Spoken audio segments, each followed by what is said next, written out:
Olá, pessoal, tudo bem? Thiago da Capitalismo falando. Hoje estou aqui com vocês para falarmos aí dos principais destaques do mês de novembro e, claro, o que a gente espera aí do mês de dezembro. Então, vamos fazer onde investir em dezembro, né? Comentar sobre o mercado, economia, também falar um pouco aí sobre as bolsas, né? Que a maioria delas estão em tendência de alta, incluindo o Ibovespa aqui no Brasil. Deixo claro o convite para quem não é inscrito se inscrever no canal e para quem gostar do vídeo, dá um like e compartilhar.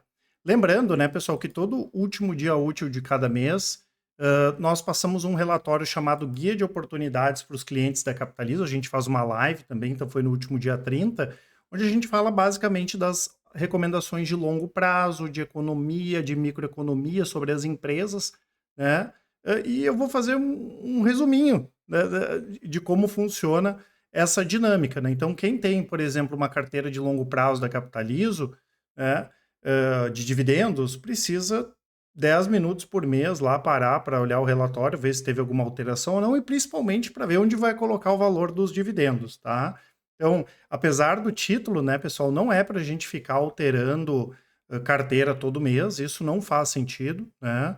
Eu até vou mostrar para vocês ali que tem umas carteiras nossas que, por exemplo, estão operando abaixo do benchmark, né, abaixo do Ibovespa, apesar de não estarem negativas, porque a gente tem uma estratégia, né? E eu até vou comentar depois, a estratégia da Capitalizo é ter, por exemplo, muita coisa atrelada ao dólar, né? Agora, no mês de novembro, o Ibovespa subiu 12%, o mercado interno bombou, né? E isso, claro, para a gente que não está 100% posicionado em mercado interno, pelo contrário, no curto prazo a gente pode sofrer, isso é normal. A gente não vai se desfazer de toda a posição porque, né, agora é o momento de comprar mercado interno. Na prática parece fácil, na teoria parece fácil de fazer isso, mas na prática a maioria das pessoas perdem dinheiro.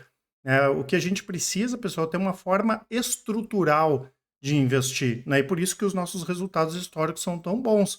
Porque vai ter momento bom, vai ter momento ruim, vai ter momento não tão bom, mas se a gente segue a nossa estratégia, a gente consegue aproveitar os momentos bons. Esse ano, por exemplo, a gente acertou em cheio, foi a Nvidia, subiu mais de 200% esse ano.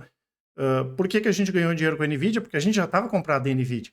Então vai ganhar dinheiro quem tem a sua estratégia e tem que entender que em alguns momentos o mercado vai estar bom e a nossa carteira vai estar mais ou menos, né? E em outros o mercado vai estar mais ou menos e a nossa carteira vai estar muito bem. Por isso, sempre pensar dessa forma estrutural e, claro, com essa questão de pensamento global. Pô, a gente já trabalha no Brasil, já mora no Brasil, não tem por que colocar o nosso risco de investimento 100% no Brasil. Então, tem empresas lá fora, tem exportadoras que a gente recomenda bastante, né? É muito interessante quando a gente fala de ações, por exemplo, e de longo prazo, a mesma coisa dos REITs, da parte de fundos imobiliários. A gente tem muito acesso aí a mercados de fora e produtos tão bons quanto os que tem aqui no Brasil, tá?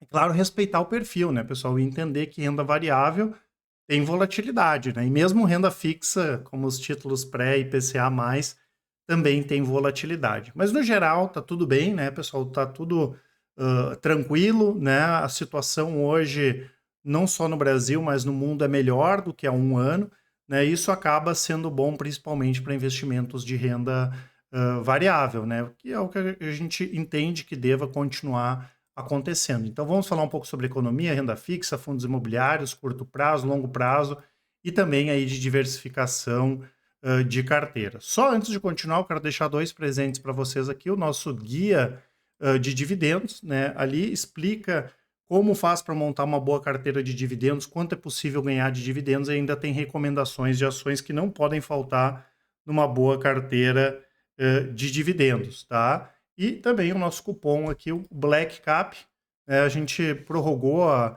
Black Friday, claro que não com o mesmo desconto de antes, mas um super desconto aí de 50% para quem quiser assinar a Capitalizo, né, as melhores recomendações aí pelos melhores preços do mercado. Então, em relação à economia, né, pessoal, de destaques, a gente segue com a mesma visão que a gente tem lá desde fevereiro, março, né, as economias, as principais economias do mundo aí, como os Estados Unidos, China, Europa, né, que parece que fez fundo, a situação pior, principalmente ligada à questão energética, já ficou para trás, é daqui para frente. mas a gente vai ter um crescimento muito tímido, de uma forma geral, e isso vai permitir, junto com uma inflação mais moderada, queda de juros, que é o que já vem acontecendo aqui no Brasil, e a gente espera também que o Fed indique isso a partir do ano que vem, né, e a China também, que vai injetar mais dinheiro no mercado, porque crescimento moderado com inflação baixa ou moderada, né, permite essa queda de juros. Tá? Então, esse é o cenário e é isso que a gente espera, né, para o final do ano, é isso que a gente espera para o ano que vem, a não ser, claro, que aconteça alguma coisa que a gente não sabe ainda no meio do caminho. Né? Pô, mas você. Aí acontece uma pandemia, como aconteceu em 2020. Poxa, mas vocês esperavam que o juro ia cair, subiu. Pô, não tem como saber, né, pessoal? O nosso objetivo nunca é ficar chutando aqui o que vai acontecer, mas, como eu falei, o momento hoje é melhor do que o momento que a gente vivia aí há 12 meses, pelo menos, tá?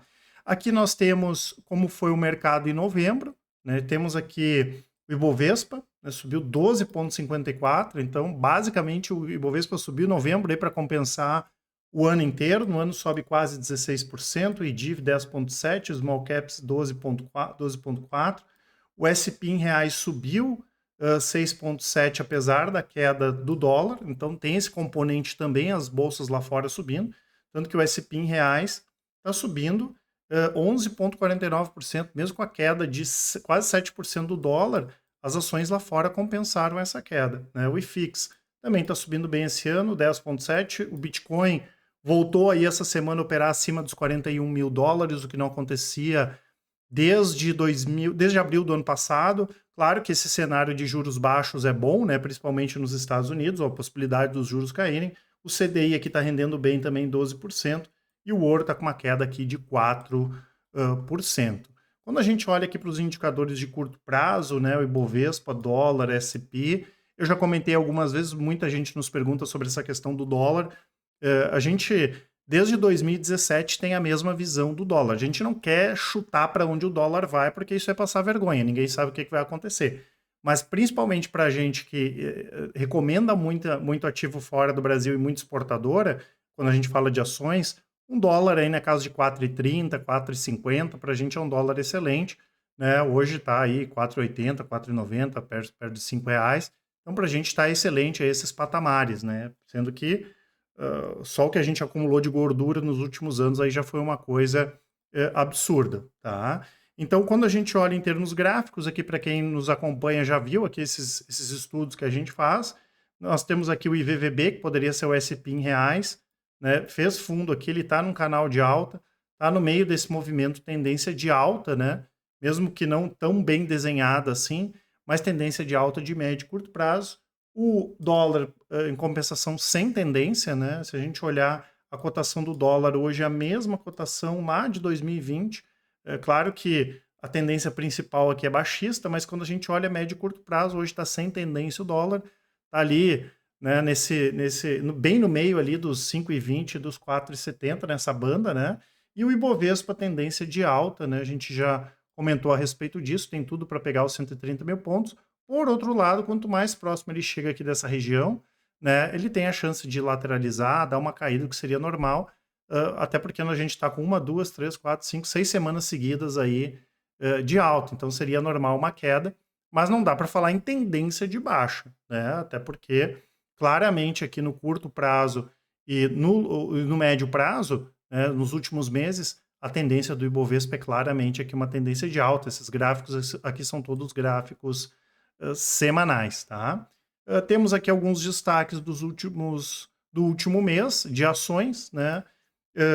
Aqui a gente pode colocar tanto os BDRs, quanto estoques, quanto ativos brasileiros, né? Tem algumas empresas problemáticas aqui, que é o caso da Mobile, né? Vê a possibilidade da empresa juntar com o Tok Stock. Não é um ativo que a gente gosta muito, apesar de tem muita coisa barata, né, pessoal, em termos de múltiplo, tem muita coisa que vale muito pouco, 300, 400, 500 milhões de reais, então a gente pode ver negócio saindo. Aqui a gente tem a antiga Cristal Pigmentos, a Tronox, né, que já melhorou bastante, elas estavam com problema do fornecimento de ácido sulfúrico da Paranapanema, que entrou em recuperação judicial, mas a empresa vem recuperando bem. É um ativo que a gente gosta, um small cap, mas caiu 8% no mês. Hidrovias do Brasil, né, que vem melhorando aí também, principalmente em relação à questão de desalavancagem. 3R, né? A gente viu o petróleo cair. A gente tem uma visão bastante construtiva nos próximos 3 a 5 anos no petróleo, mas vai ter variação para baixo das ações também.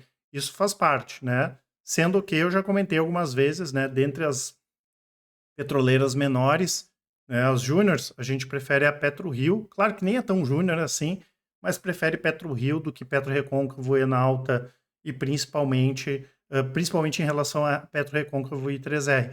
Até porque, né, pessoal, mesmo a gente tendo uma expectativa, uma perspectiva positiva em relação ao petróleo, a gente não pode esquecer que é uma commodity. O petróleo pode cair lá para $60, né? E as empresas que têm custo de produção mais alto podem sofrer mais, né? E a atividade de exploração de petróleo é uma atividade que é arriscada, é uma atividade cara, né? Então, quanto menos incertezas a gente tem aqui, melhor. Mas a gente gosta de 3R, né? Para quem quiser olhar, tem vídeo aqui no canal, a gente gosta da companhia também. E a CEMIG, né? Envolvida em toda essa questão da possibilidade de federalização, eu já comentei, fiz vídeo falando sobre isso.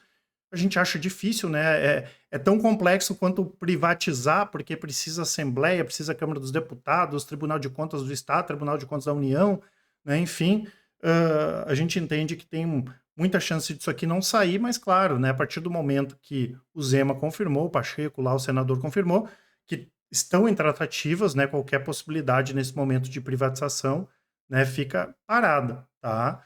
Então a ação acabou sofrendo no último mês. Nós temos aqui alguns destaques do setor de varejo, né? Claro que tem o varejo de vestuário, os outros tipos de varejo, né?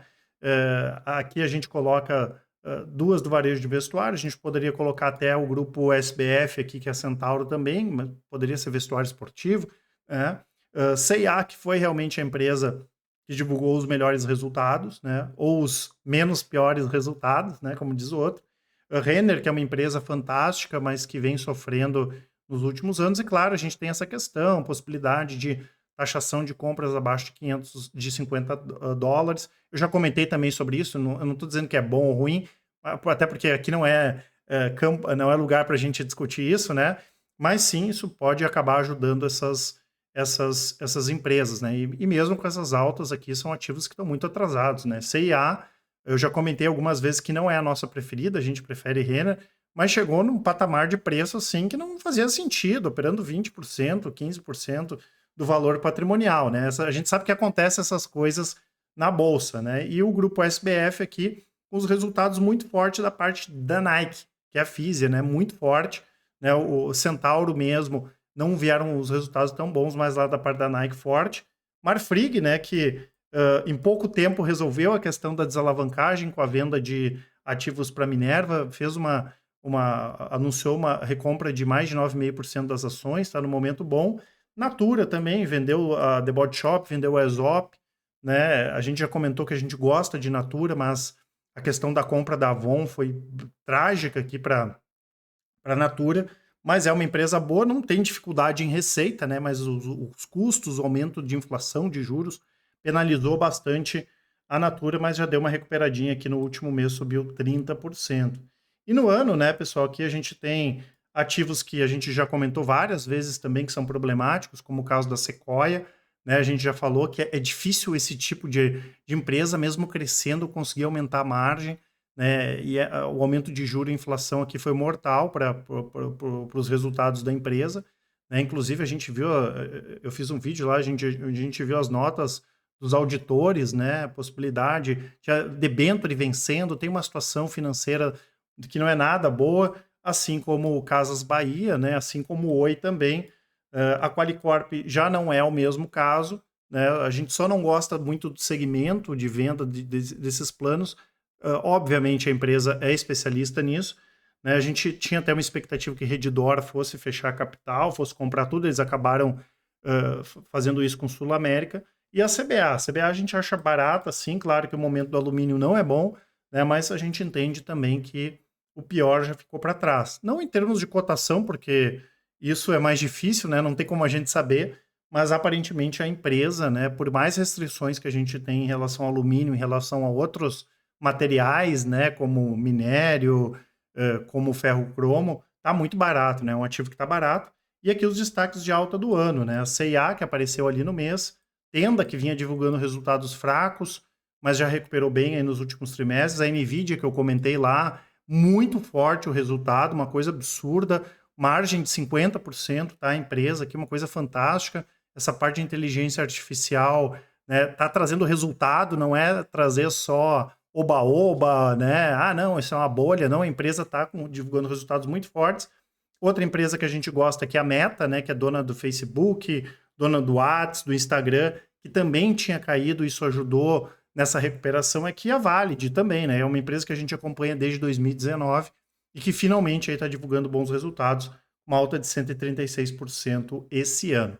Eu vou deixar para vocês aqui, né, pessoal, até porque o nosso objetivo aqui é mais falar de longo prazo, mas a gente tem as nossas estratégias de médio e curto prazo, que com 10 minutos por dia o investidor consegue acompanhar. Claro, day trade não, e a carteira Top Pix semanal, o investidor precisa de 10 minutos por semana, tá? Mas tem essas estratégias. Você vai estar até aqui no site, né? Tem as assinaturas aqui, e na parte de resultados tem aqui na parte de baixo, ó, estratégias de curto e médio prazo. Ah, eu quero ver lá o rastreador, que é o nosso carro-chefe de médio prazo. Tem o vídeo lá, os resultados vocês podem comparar e ver que historicamente a gente vem entregando bons resultados ou ótimos resultados. Claro, vão ter anos bons, anos não tão bons, como eu falei, mas na média histórica aí a gente vem entregando ótimos resultados. Lembrando que tudo é feito, né, pessoal?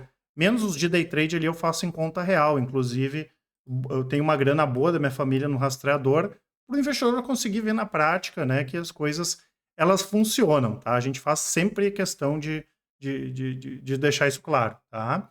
E temos aqui também as estratégias de longo prazo, desde renda fixa, as carteiras diversificadas, carteiras de fundos de ações, fundos imobiliários, criptoativos, as carteiras de ações aí de longo prazo também, né? Muito forte essa questão, como eu falei, do pensamento global, né? Em todas as nossas carteiras a gente pensa muito nisso, é um pensamento diferente da maior parte do mercado, e a gente não pode esquecer que o Brasil tem uma representatividade pequena, né, pessoal, no mercado global, 1,5% está cheio de oportunidade boa fora do Brasil também. O negócio é ganhar dinheiro com segurança, e isso a gente consegue lá fora. E, claro, buscar onde estão as melhores oportunidades, né? Renda fixa, pessoal, a gente acha que é desnecessário, por exemplo, ter fora do Brasil. Ah, vai ter caixa, beleza.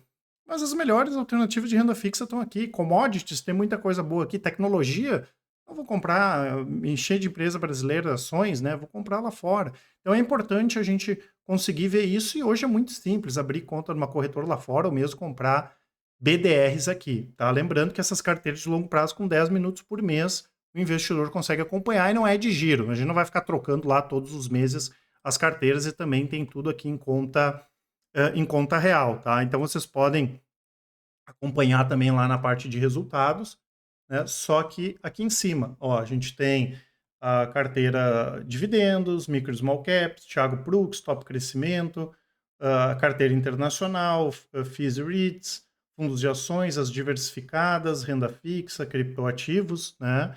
E aqui, como eu comentei, né, pessoal, a gente tem, por exemplo, a carteira Thiago Prux, ela tem um desempenho fantástico aqui em relação ao Ibovespa, mas tem anos, né, que ela não casa com o Ibovespa, isso faz parte, né? Como eu comentei esse ano a carteira está com 12,5, o Ibovespa está em torno de 16. Ah, não, agora eu vou sair vendendo tudo porque eu estou perdendo o Ibovespa.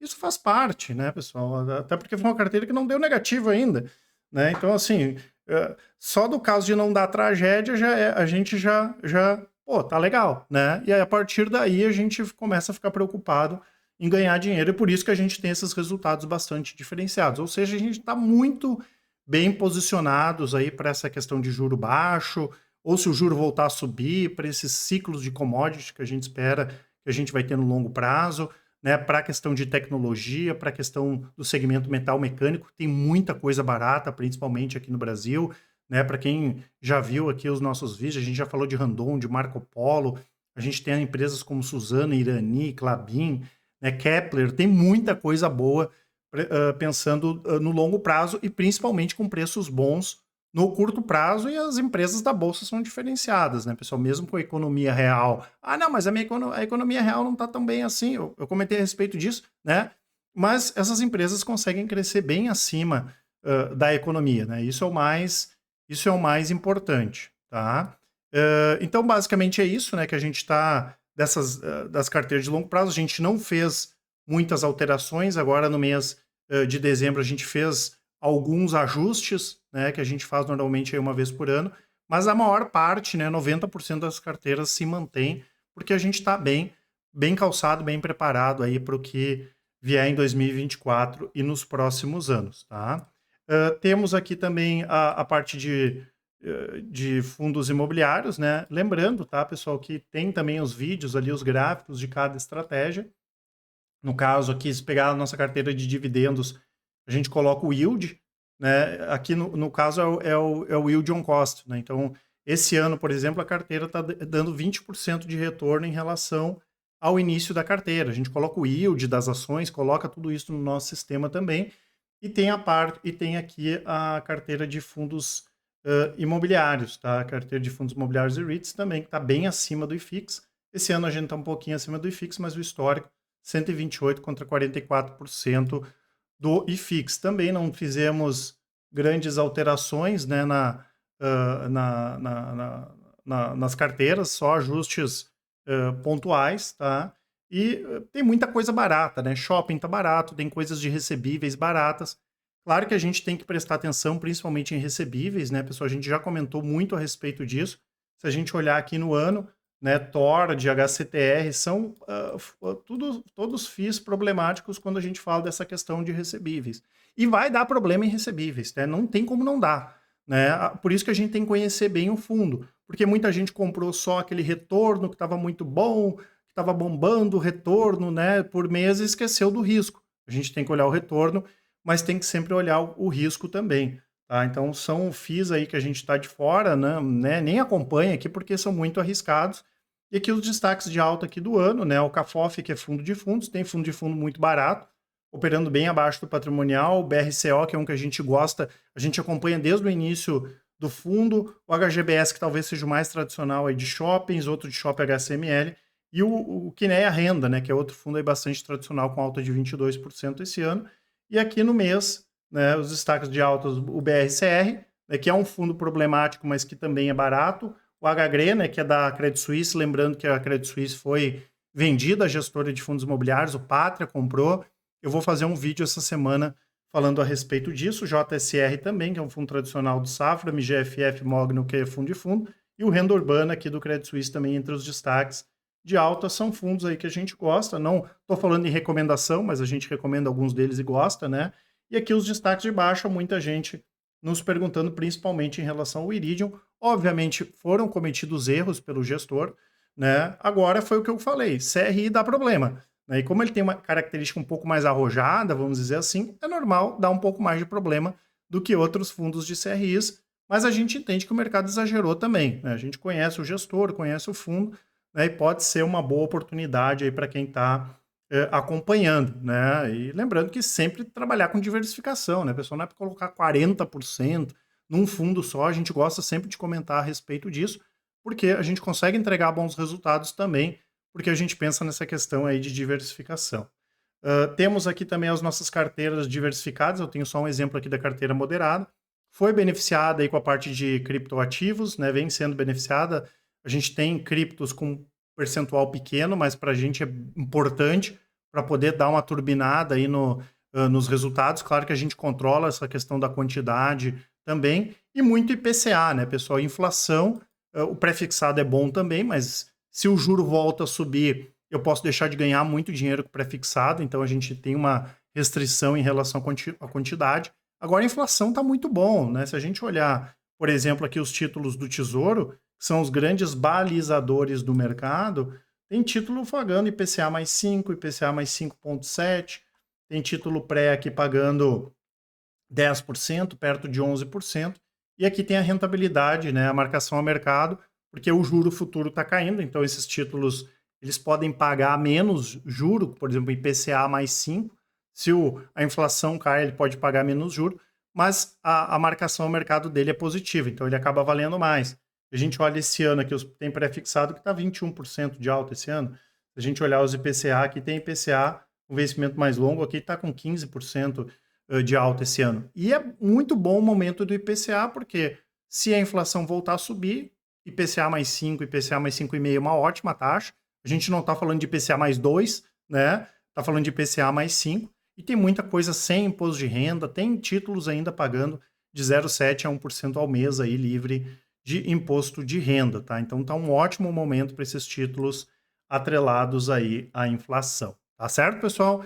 Lembrando, né, que aqui na Capitalizo nós temos um atendimento bastante diferenciado, tanto para quem está começando, né, precisa de uma atenção maior, temos o Help Invest para quem já tem investimentos e quer uma avaliação desses investimentos pelos nossos analistas, mentorias, atendimento personalizado, tudo comprovado, tudo feito de forma transparente e principalmente independente, pessoal. Hoje, cada vez mais, né, vocês vão ver a importância da independência para, no longo prazo, não ter conflito de interesse e o nosso cliente conseguir ter um resultado ainda melhor. Dúvidas? Temos o nosso e-mail, contato@capitalizo.com.br. Quem preferir, pessoal, aqui no link, né, na descrição, tem o link do Whats. Deixem um áudio, deixem uma mensagem, façam a pergunta que vocês quiserem, abra o coração de vocês, queiram saber, né, como a Capitalizo pode ajudar vocês nos seus investimentos, e com certeza o pessoal do atendimento vai auxiliar a todos.